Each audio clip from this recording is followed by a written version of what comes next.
नमस्कार दोस्तों, आप सभी विद्यार्थियों का आपके अपने YouTube चैनल एड्यूफैक्ट के प्लेटफॉर्म पे बहुत बहुत स्वागत है। दोस्तों, हिंदी साहित्य से संबंधित जो हमारी बहुविकल्पीय प्रश्नों की श्रृंखला चल रही थी, उसी श्रृंखला को आगे बढ़ाते हुए आज की क्लास में हम कुछ अन्य महत्वपूर्ण प्रश्नों को सॉल्व करेंगे। दोस्तों, ये श्रृंखला जो चलाई जा रही है, ये आपकी टीजीटी, पीजीटी, नेट, जेआरएफ और DSSB जैसी परीक्षाओं के लिए बहुत ज़्यादा महत्वपूर्ण होने वाली है। तो आइए आज की क्लास को स्टार्ट करते हैं और बात करते हैं पहले प्रश्न की।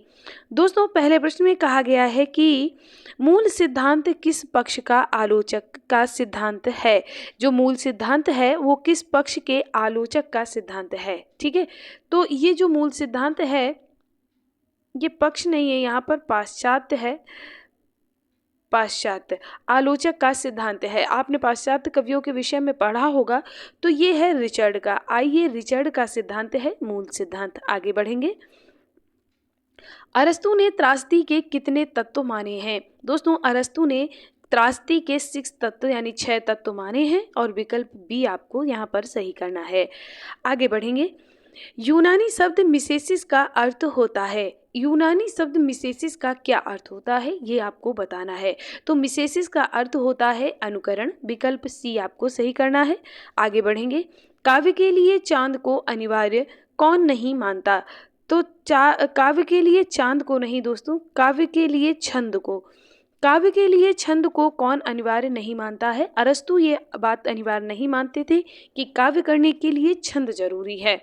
ठीक है, आगे बढ़ेंगे। अरस्तु जो थे वो पाश्चात्य साहित्य के कवियों में आते हैं, याद रखिएगा।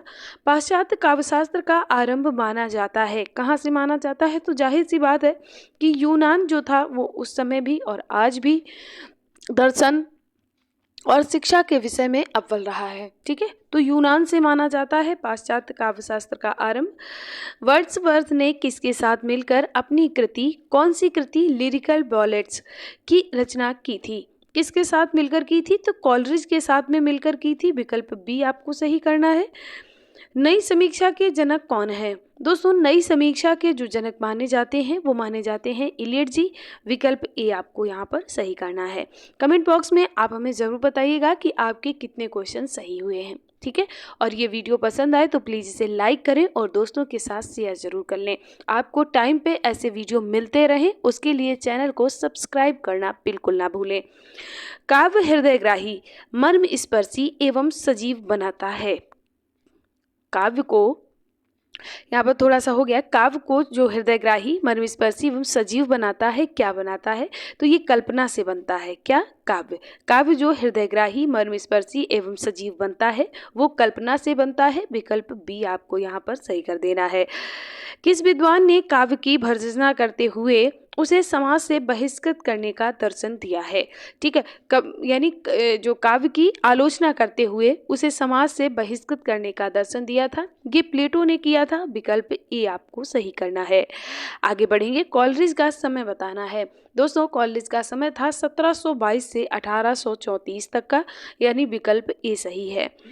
परंपरा का सिद्धांत तथा कला और निर्वैयक्तिकता का सिद्धांत किस आलोचक ने दिया है। परंपरा का सिद्धांत और कला और निर्वैयक्तिकता का जो सिद्धांत दिया है वो इलियट द्वारा दिया गया है। विकल्प बी आपको यहाँ पर सही कर देना है। चार्ज एंड स्टेट किसकी रचना है। दोस्तों, ये 1830 में रचना प्रकाशित हुई थी। ठीक है, तो ये बताना है कि ये रचना है किसकी, तो ये है कॉलरिज की। विकल्प ए आपको यहाँ पर सही कर देना है। बायोग्राफिया लिटरेरिया किसकी कृति है। बायोग्राफिया लिटरेरिया जो कृति है वो किसकी है, कॉलरिज की है। विकल्प बी आपको यहाँ पर सही कर देना है। और कॉलरिज एक पाश्चात्य साहित्य के कवि थे, ये भी आप याद रखिएगा। आगे बढ़ेंगे। काव्य के संदर्भ में उदात्त शब्द का प्रयोग किसने किया है। दोस्तों, उदात्त शब्द का जो प्रयोग किया गया है वो किसके द्वारा किया गया है, ये आपको बताना है। तो आप डी के साथ जाइए। लॉन्जाइनस ने किया है। विकल्प डी आपका यहाँ पर सही है। लिरिकल बैलेट्स, ठीक है, तो लिरिकल बैलेट्स जो रचना है ये किसकी है, ये आपको बतानी है। तो दोस्तों, लिरिकल बैलेट्स जो रचना है वो किसकी है, ये वर्ड्सवर्थ की है। और ये रचना है कब की, तो ये 1798 की रचना है। विकल्प यहाँ पर आपका डी सही हो जाएगा, वर्ड्सवर्थ। उदात्त साहित्य के सब गुणों से महान है। वह गुण है जो अन्न क्षुद्र छोटी छोटी त्रुटियों के बावजूद साहित्य को सच्चे अर्थों में प्रभावपूर्ण बना देता है। ठीक है, ये जो कथन है वो किसका है? तो ये लॉन्जाइनस का कथन है। विकल्प ए आपको यहाँ पर सही कर देना है। 1947 के सांप्रदायिक दंगों पर आधारित उपन्यास है। तो 1947 के जो सांप्रदायिक दंगे हुए थे उन पर आधारित कौन सा उपन्यास लिखा गया था? तो वो तमस लिखा गया था। किसके द्वारा? तो भीष्म साहिनी के द्वारा। दोस्तों, तमस, हनुस और झरोखे ये तीनों ही रचनाएं किसकी हैं? तो ये भीष्म साहिनी जी की हैं। याद रखिएगा, किसकी हैं? भीष्म साहिनी जी की। ठीक है, और ये 1947 के जो सांप्रदायिक दंगे हुए थे ये उन पर आधारित है तमस। और ये तमस, हनुस, झरोखे ये तीनों भीष्म साहिनी जी की रचनाएं हैं। रस को आनंद स्वरूप किसने माना है? दोस्तों, रस को जो आनंद स्वरूप मानते थे वो कौन मानते थे? अभिनव गुप्त जी मानते थे। तो यहाँ पर आपको विकल्प ए के साथ जाना पड़ेगा। विकल्प ए सही हो जाएगा। मम्मट ने प्रतिभा को क्या नाम दिया? मम्मट ने प्रतिभा को शक्ति नाम दिया था। विकल्प ए सही हो जाएगा। ठीक है, आगे बढ़ेंगे। धर्म, अर्थ, काम, मोक्ष की प्राप्ति को काव्य का प्रयोजन बताने वाले आचार्य कौन हैं? तो दोस्तों, धर्म, अर्थ, काम, मोक्ष की प्राप्ति को काव्य का प्रयोजन बताने वाले आचार्य भामह हैं। विकल्प सी सही है। आगे बढ़ेंगे।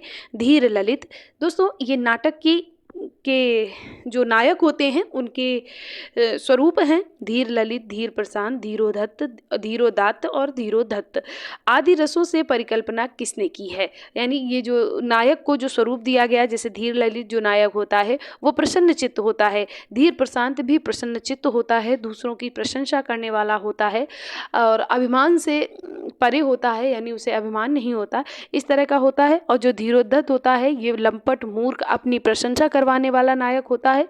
इस तरह के नायकों को जो बांटा गया है धीर ललित, धीर प्रशांत, धीरोदात्त और धीरोधत्त में। तो ये जो कल्पना प्रकट की ये किसने की है? ठीक है, ये आपसे पूछा गया है कि जो परिकल्पना रही है वो किसकी रही है? तो ये भोज की रही है। ठीक है, विकल्प ए सही हो जाएगा। पंडित जगन्नाथ का समय था कितना? 17वीं शताब्दी। विकल्प सी सही कर लीजिएगा आप लोग। आगे बढ़ेंगे। प्रयाण रस की प्रतिस्थापना किसने किया है? दोस्तों, प्रयाण रस की प्रतिस्थापना जो की है वो किसने की है? आचार्य रुद्र द्वारा की गई है। विकल्प ए सही हो जाएगा। ठीक है सर, तो आज की इस क्लास में इतने ही प्रश्नों को शामिल किया गया था। कल फिर हम कुछ अन्य प्रश्नों के साथ मिलेंगे। तब तक आप सभी विद्यार्थियों का एक बार दिल से बहुत बहुत धन्यवाद।